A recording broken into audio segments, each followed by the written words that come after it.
Live from Washington, D.C., this is Balance of Power with Joe Mathieu.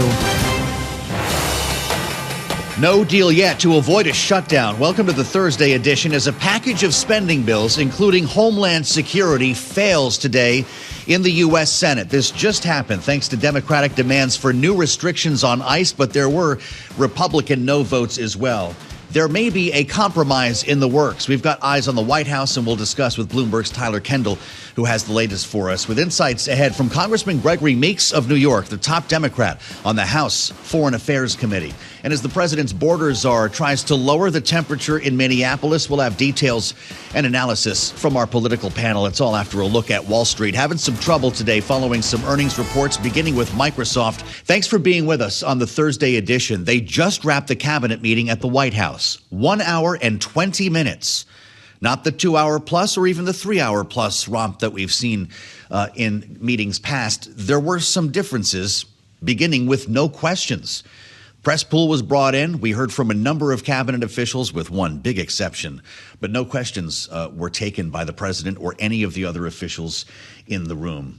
Tyler Kendall, Bloomberg Washington correspondent, joins us now ahead of our conversation with Congressman Gregory Meeks, who's going to be with us in just a moment here with a lot to talk about. A potential government shutdown on the menu for tomorrow and big questions about the future of Homeland Security funding. Tyler's with us in our Washington bureau.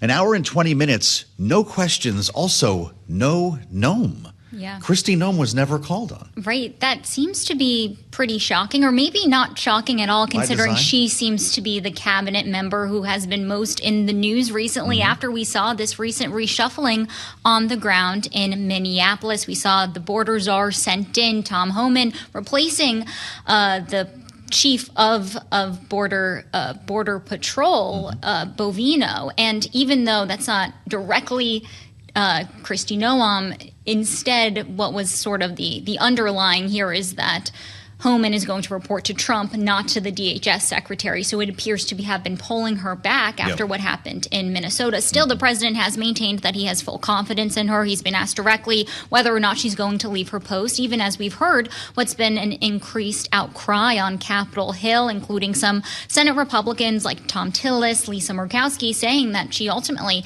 should vacate that position. But as of now, he's standing firm. But perhaps that was by design. I think that probably would have been one of the questions if reporters had been afforded that opportunity. Yeah, well, that's for sure. And I'm sure they would have asked about the potential for a shutdown tomorrow as well. The president did say, though, that nobody wants a shutdown and he's working with Democrats. That was about all we got there. As we look at the guidance today from the White House, there's one big event at the end of the day, Tyler, and that's the premiere of the Melania documentary. This is going to take place, I believe, at what we used to call the Kennedy Center. The president, first lady, but the guest list is remarkable. Beyond those who were in the cabinet room, Jordan Belfort, the Wolf of Wall Street, reportedly Eric Adams will be there. Gianna Infantino's got to be there. Dr. Phil. Who else do we expect? I also saw the rapper Waka Flocka Flame is going to be there as well. We know that this is something that the president has been looking forward to. He's talking about it a lot. He himself is going to appear at the Kennedy Center as they try to promote this movie and perhaps Melania's position in the administration, as we haven't heard as much from her perhaps this year, but she has taken on some initiatives. Of course, we know her Be Best campaign when it comes to cyberbullying, and also her efforts when it comes to the Russian-Ukraine war and helping those Ukrainian children that were taken from her home. So it'll be interesting to see what her comments are focused on ahead of this release of this movie. I guess the after parties are going to be quite the story tomorrow. With the latest on Waka Flocka Flame, that is Tyler Kendall, Bloomberg Washington correspondent, because, well, it's 2026. I'm Joe Mathieu in Washington, and thank you for being with us here on Balance of Power, Thursday edition. As we count down to what will probably be a partial shutdown, but maybe not a very long one. There's a deal reportedly in the works between Chuck Schumer and Donald Trump that would help to avoid this from being longer than a couple of days. If DHS is stripped out of the 6-bill package, put in place a CR, and follow up next week when the House comes back with a new bill that would put restrictions on ICE, beginning with body cameras and new training. That's at least where we are now. That may not come to fruition, but the president seemed pretty optimistic about it, and reports would suggest the same. Gregory Meeks, the congressman from New York, joins us right now, the top Democrat on the House Foreign Affairs Committee, who is in the throes of this debate right now with a unique perspective as the top Democrat on foreign affairs. Congressman, welcome. It's great to have you back on Bloomberg TV and radio. Did I just describe a likely scenario? When you come back next week with your colleagues, will you have a new bill to vote on for DHS? Well, I surely hope so. I think nobody really wants to shut down, but we cannot continue with the bill that was sent over to the Senate from the House.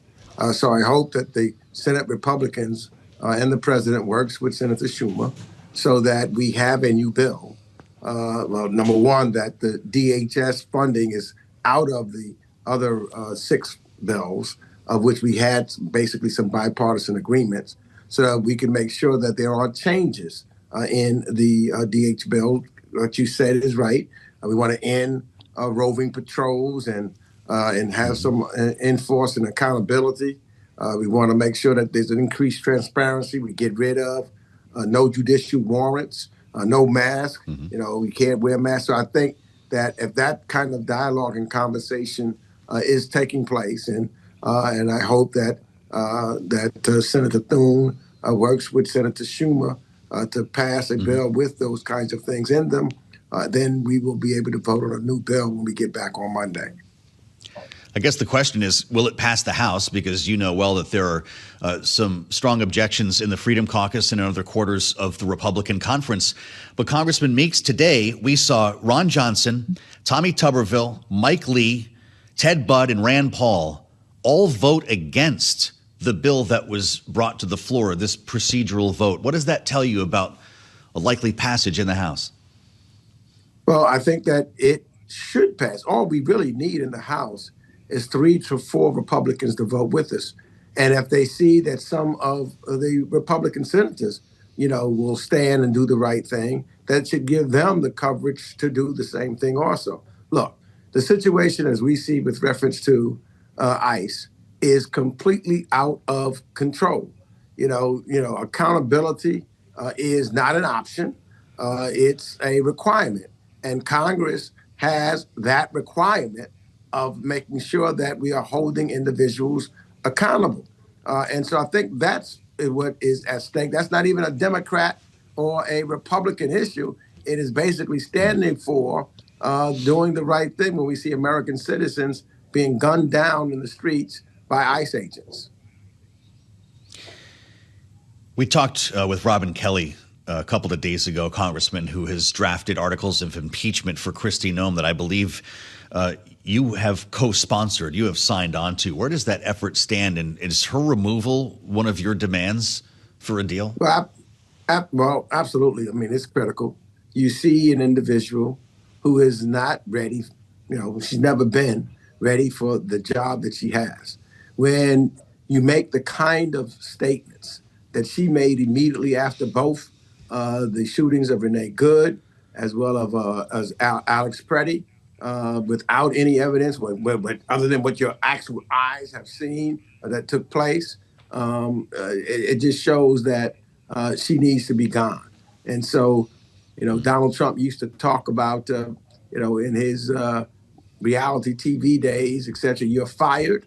So either he says you're fired or we should continue to move forward with a motion to impeach her because she clearly is not the right person for that job. Well, you've been around Washington for a minute, Congressman. What did you make of the fact that the president didn't call on her just now? It was an hour and 20-minute long cabinet meeting, no questions. And of all the cabinet officials he asked to speak, she was not one of them. Does that tell us anything about her standing? Well, I think that it does. It also tells us, though, that the president is not being transparent either. We need to have transparency from the president of the United States of America. Some of this that's taking place, doesn't have clean hands in this. When you look at how and what he has said about people in Minnesota, why he sent 3,000-4,000 troops there to call this surge, in the language that he uses in regards to many of the citizens there, how he's attacked its governor and its mayor. He is the one that set the stage for what took place. And to my mind's eye, is similar to how he set the stage to what took place on January the 6th. They're one and the same. So her standing should be, in jeopardy. But we've seen, unfortunately, this White House, those that have attacked law enforcement officers, in January 6th, he's pardoned them. And in this case, those who are killing innocent American citizens, and how, even if you look at how they are going after, for example, 5-year-old Lamb Ramos, that's not what the American people want. That's not what we stand for. We want to make sure if you're going after criminals, those who've been convicted of felons, we want them gone. That's what the people wanted, and I want, to be quite frank. I think there's no partisanship therein. But to do what he has done, set the stage that he has, and then try to hide behind it is not what we need from a president of the United States. But we do need him to stand up. If he really means something, want to really show something, fire Kristi Noem. Fire her now. Wow, Congressman. There are a couple things I want to get to you with our remaining time here as ranking member on House Foreign Affairs. What are you hearing? What do you want to see happen with Iran? The president, as he says, has put a massive flotilla, another massive armada he's characterized larger than what was put off the coast of Venezuela. Are we about to strike Iran again? Look, if the president feels that there's an imminent threat to the people of the United States or there's a real need to have a military strike on Iran, he should come to Congress first, give us that information so that we can make authorization on the utilization of military force or a War Powers Act. So if, in fact, that's the case. And as well as, I think it is tremendously important to make sure that we're talking to all of our allies in the region, because they are ones that are in direct danger of any other kind of activity that Iran may do in retaliation. So I would also make sure that we're in close dialogue and conversation, and I would want to hear that with the Saudi Arabians, with Israel, with the Jordanians, that they all are affected by that, and making sure also that we're not undermining the people that we want to help, because very clearly we stand with those brave Iranians who are fighting for freedom within their own country. This did not happen because of the United States or the United States urging. This happened by an organic group of Iranians who are proud and strong and tired of their authoritarian type government that's been ripping off the people for a long period of time. And so what does this mean to them, and how that apparatus, all that has to be looked at and considered before there's a strike? Well, that's a lot to consider. And if it takes place in the coming days, Congressman, we'd like to talk with you about it. Let's go local before you leave us. You've got a new mayor in New York City, and he's calling for higher taxes on the rich to address what he describes as a fiscal crisis for his city. Do you support that effort? No, look, what I support is let's try to figure out how do we make things more affordable. There's got to be ways of which we're talking about this. I think that there's some areas of where individuals be ready to step up and do their fair share. So I'm not talking about broad taxes that would be placed on everyone or certain individuals. The governor of New York has clearly stated that she does not want to raise taxes. I understand that. We don't want to run people out of the city of New York. That's not what this is about. We would need some of the resources that the federal government had been sending to New York, that the president of the United States started to punish New York and not have delivered those resources. So there's a number of ways I think that we can cut into that deficit and not have to raise taxes. Okay, well, so 2%, another 2% on people making more than $1 million a year is a non-starter? Yeah, I think that right now I'm with the governor, who says that we're not going to raise taxes. We're not going to chase people out of the city of New York. We're going to figure out how we can work together to collectively make things more affordable. And the first way to do that is the president to stop these tariffs that he is continuing to implement around the world that's driving these prices up. Yeah, I'm going to mention an important stop on the road today on Bloomberg TV and radio. We're going to be hearing from Mayor Mamdani in the late edition of Balance of Power, 5 p.m. Wall Street time.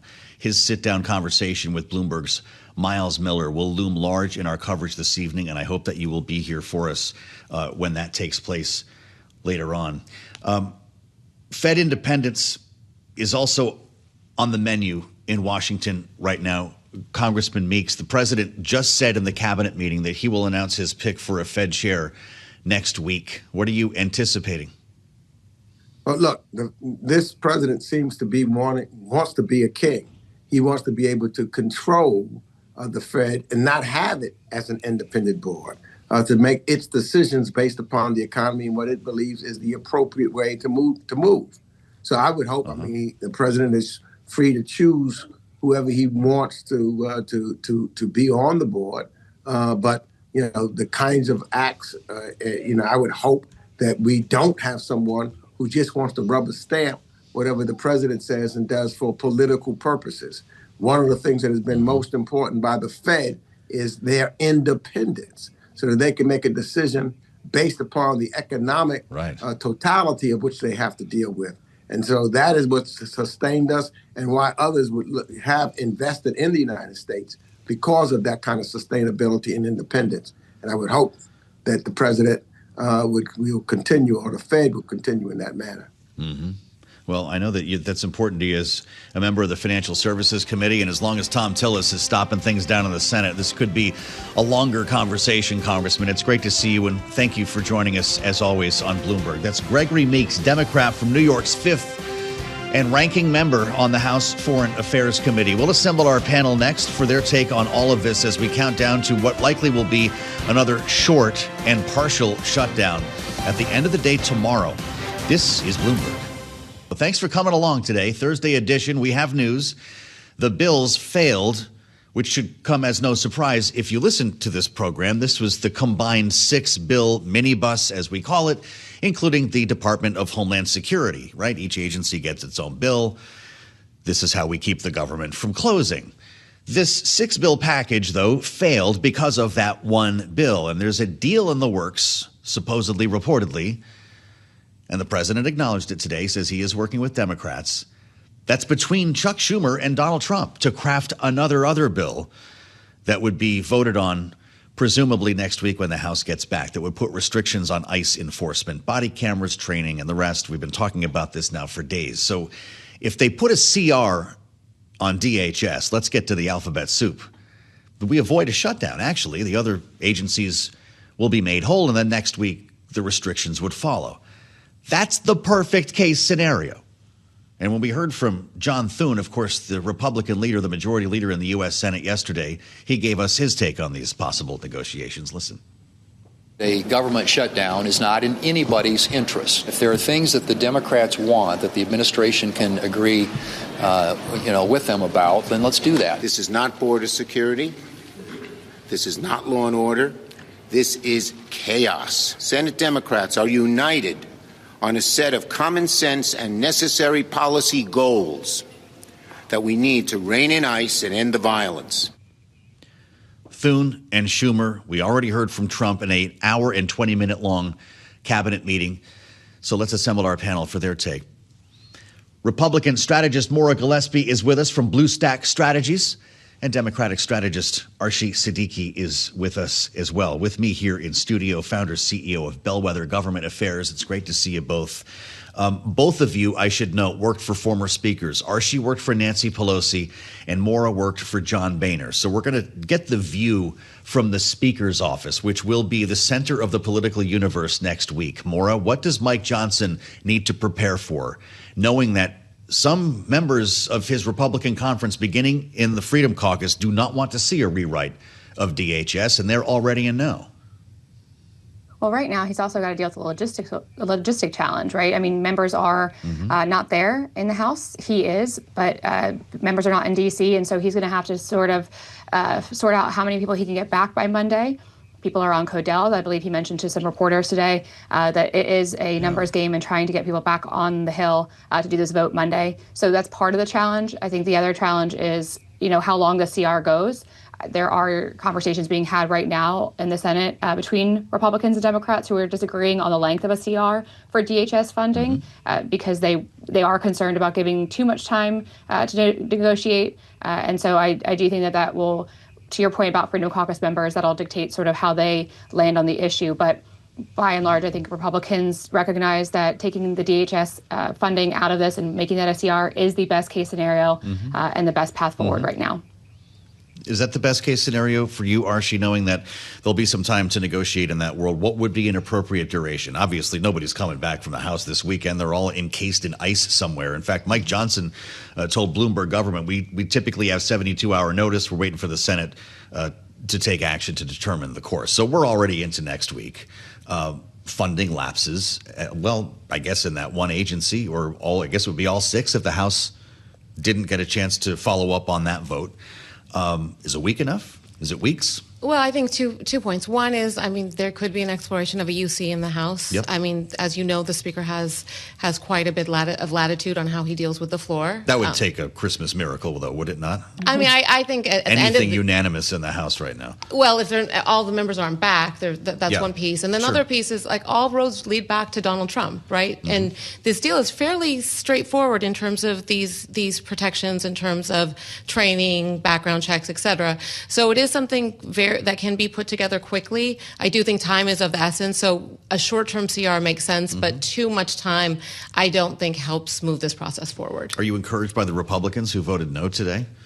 I think it was a good... Mike Lee, Tommy Tuberville, it's not just Rand Paul is the point. Absolutely. And this all goes back to civil liberties and an assault on constitutional protections, which is what we've seen on the ground in Minnesota and actually in other instances across the country. Yeah. Maura, how should Mike Johnson read that? When you see the names of the R's who voted no, Ron Johnson, right? Not a moderate, Tommy Tuberville, Mike Lee, Ted Budd, and yes, Rand Paul. How does that help set your focus on what might come from the Republican conference next door? Well, it reminds him that the crux of the issues are those constitutional issues.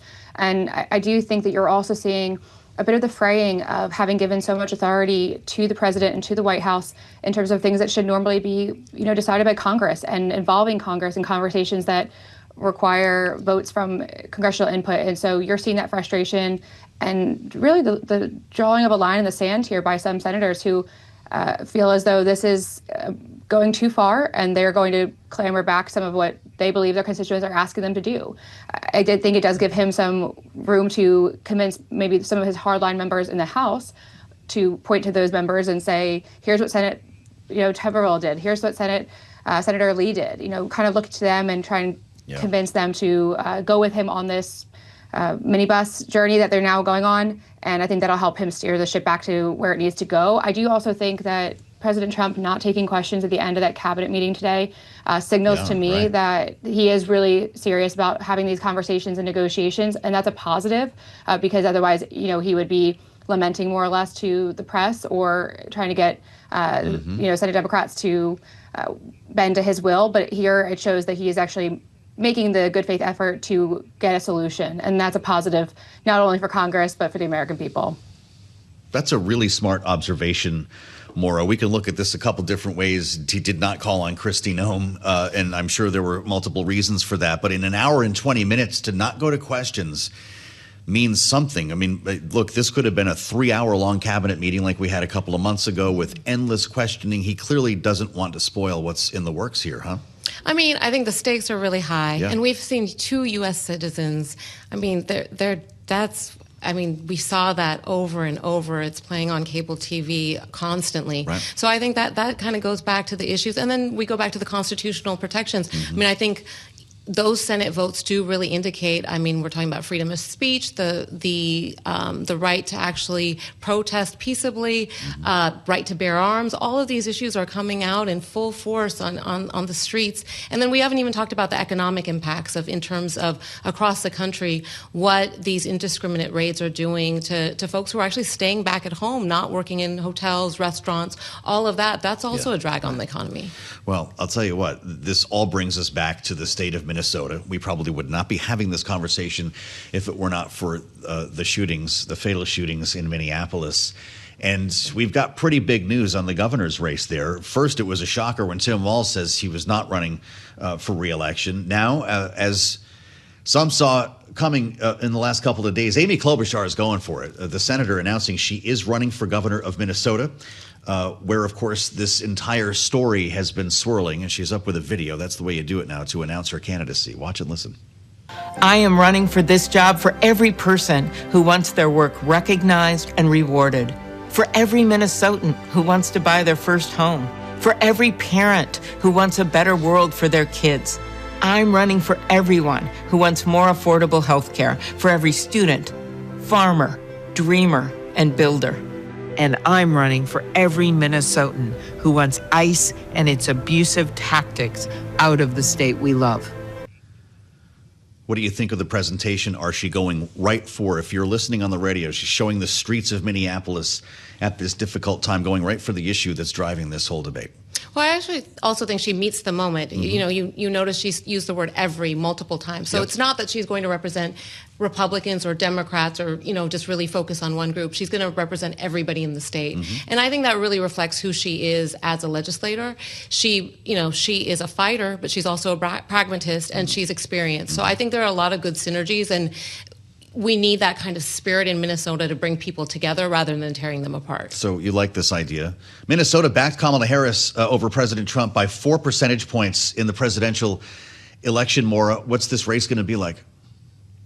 Well, it's interesting. I don't know that it will make a big impact, but something of note, just as a former congressional staffer myself, she struggled in years past with a poor reputation from staff members who, both on staff side and on the campaign, who accused her of being a bit abusive as a boss and as a leader. So it's going to be interesting because I imagine Republicans are ready to gear that up and to put out some campaign ads highlighting that. I don't know that it will impact voters given the fact of what's going on in Minnesota right now, but I do think that that's going to be a attack ad against her. But like I said, I don't know that it will necessarily sway or derail her campaign in any way. But it'll come to light. Mm-hmm. Remember the snowy announcement for the presidential campaign? Did this go better? I mean, she could have done it a couple days ago while it was really snowing outside. She didn't go for the optics, I guess, like last time. No, I think she picked the right moment, and she recognized the gravity of what was going on the ground, right? Mm-hmm. So I think she waited, and I think the timing was appropriate. But I also think that she is going to be able to bridge divides that are so critical at this particular time. Yeah, well, we'll be following it very closely with the help of our great panel. Arshi, Siddiqui, Bellwether, Maura, Gillespie, Bluestack, thank you so much for your insights and a great conversation today as we look forward to a couple of important interviews that'll take place this afternoon. First, Gavin Newsom, the governor of California, is going to be right here on Bloomberg, 2:15 p.m. Wall Street time. You're not going to want to miss it.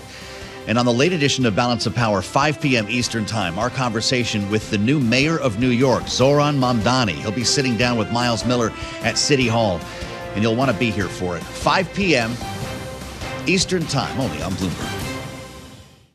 Coming up in a couple of hours, according to the press secretary at the White House, Caroline Leavitt, just now on Twitter, President Trump to sign an order launching a new initiative to address drug addiction. We'll let you know what that turns out to be. That should be just after the closing bell in the 4 o'clock hour.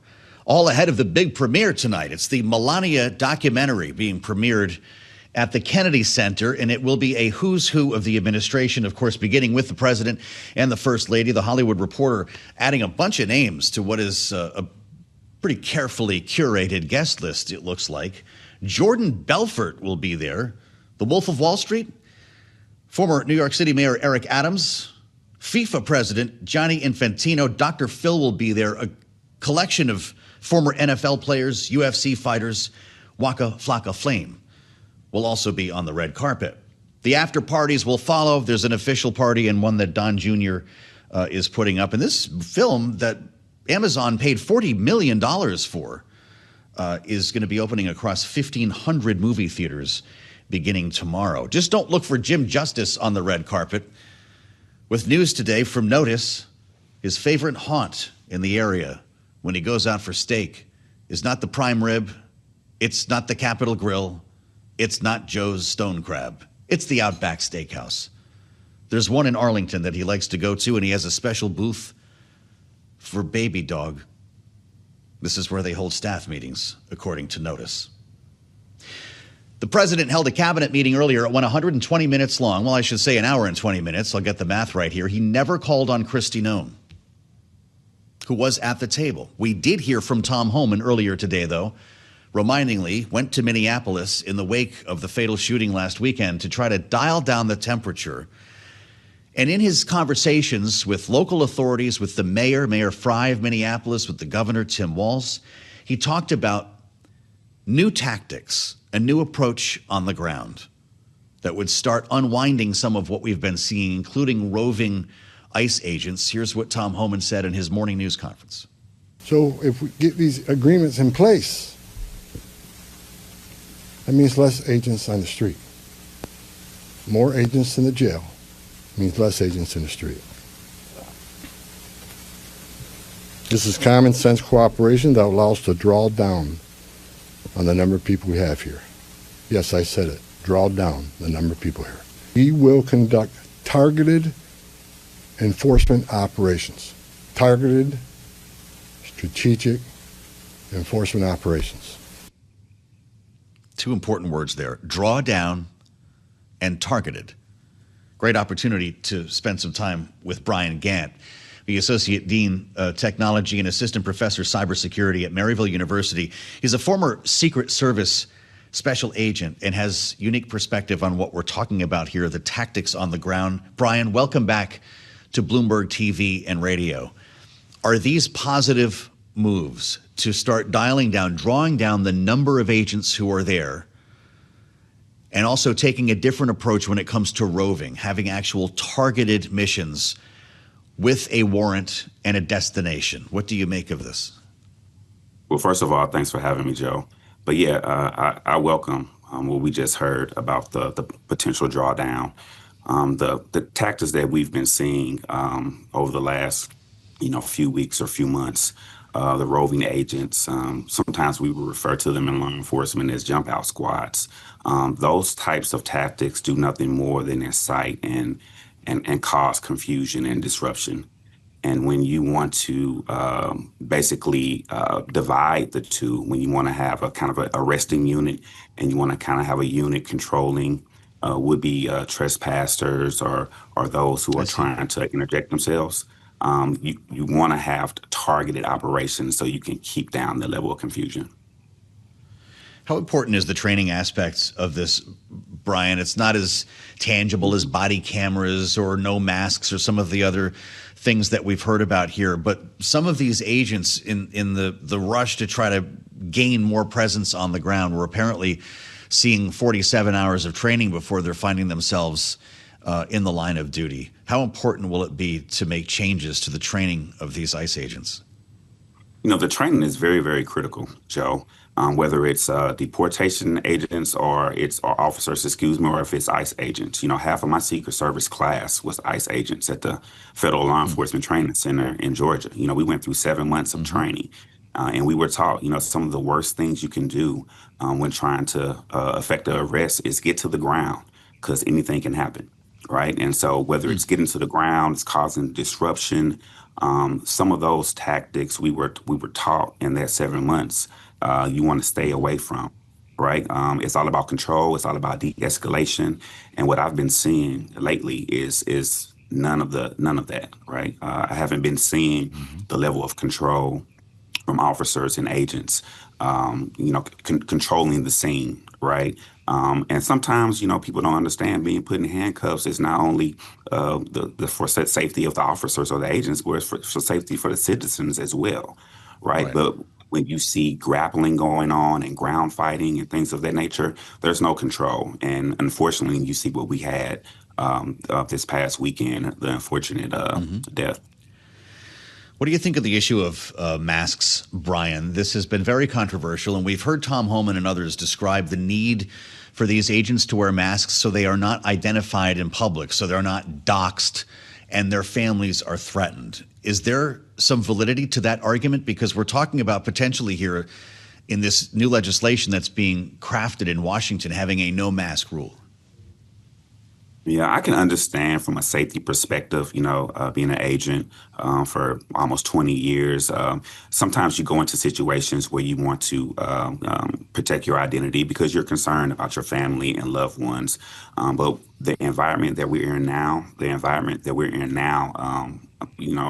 accountability is of the utmost respect, right? And so you want to see the individuals who are carrying out these orders and things of that nature because you want to hold individuals accountable. So, and unfortunately, I think because of some of the rhetoric that we've been seeing, and it's been inciting things that now all of a sudden we have no control over. Right now, the snowball is going too far down the hill. So, whether or not that law gets passed, I'm not sure. I can see both sides, but I understand that, the identity protection in terms of family is concerned. Wow. So they should be allowed to wear masks, or do we go back to this division of responsibilities and the arresting units are the ones who should have their faces obscured, or do you mean all of them, Brian? Well, depending on who decides, who makes that decision, it's kind of out of my scope.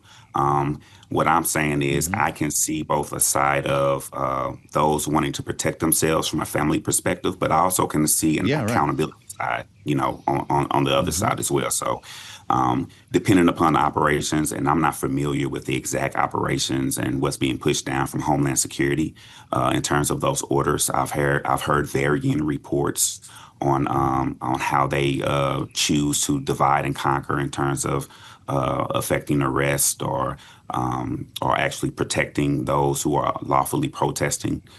So hopefully, whatever the decision is made, hopefully it's a decision that both sides can live with.